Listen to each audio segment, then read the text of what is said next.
ہندوستان میں ایک سلطان ایسا بھی گزرا جس کے زندہ رہتے انگریزوں کو لگتا تھا کہ وہ اس سرزمین پر کبھی قبضہ نہیں کر سکتے۔ لیکن اگر میں آپ سے کہوں کہ ہندوستان کو غلامی سے بچانے والی آخری دیوار کوئی قلعہ نہیں تھا بلکہ ایک زخمی انسان تھا، اور اسے گرانے کے لیے دشمن صرف باہر نہیں اندر بھی موجود تھا۔ 3 مئی 1799 سری رنگا پٹنم کے قلعے کے سائے میں میر صادق خاموشی سے انگریزوں سے ملا، قلعے کی کمزور دیواروں کا راز بتایا اور طے پایا کہ اگلے دن دوپہر تک قلعے پر حملہ کیا جائے گا اور قلعے کے محافظ کسی بہانے دیواروں سے ہٹا دیے جائیں گے۔ میر صادق واپس لوٹا اور وقت خاموشی سے قتل کی سازش لکھتا رہا۔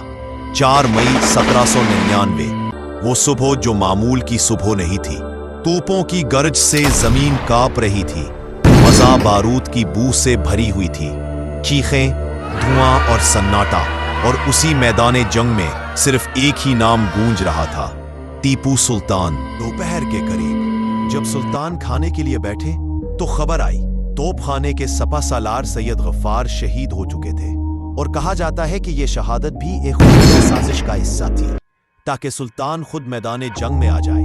دوسری طرف میر صادق نے فوج کو تنخواہ دینے کے بہانے دیواروں سے پیچھے ہٹا دیا تھا اور انگریزی فوج قلعے کے اندر داخل ہونے لگی تھی۔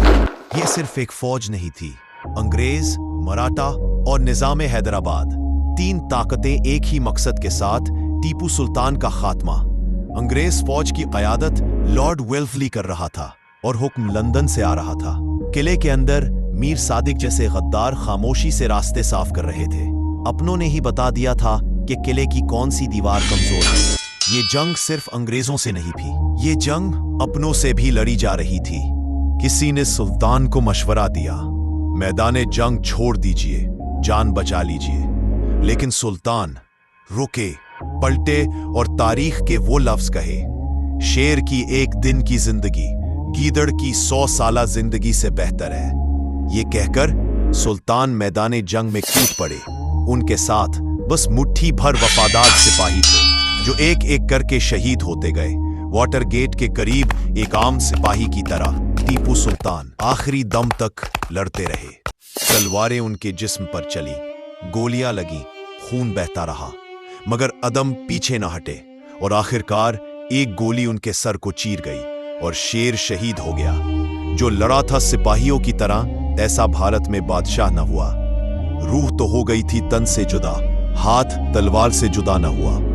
4 مئی 1799 میں سرنگا پٹنم کی مٹی نے ایک شیر کو آخری بار گرتے دیکھا۔ انگریز جیت گئے۔ جب ٹیپو سلطان شہید ہوئے تو انگریز کمانڈر نے کہا، اب ہندوستان ہمارا ہے۔ مگر تاریخ نے آج ثابت کر دیا، قلعے گر سکتے ہیں، جسم ختم ہو سکتے ہیں، لیکن شہید کبھی نہیں مرتے۔ آج بھی سرنگا پٹنم کی سرزمین سے آواز آتی ہے، سلطان زندہ ہے۔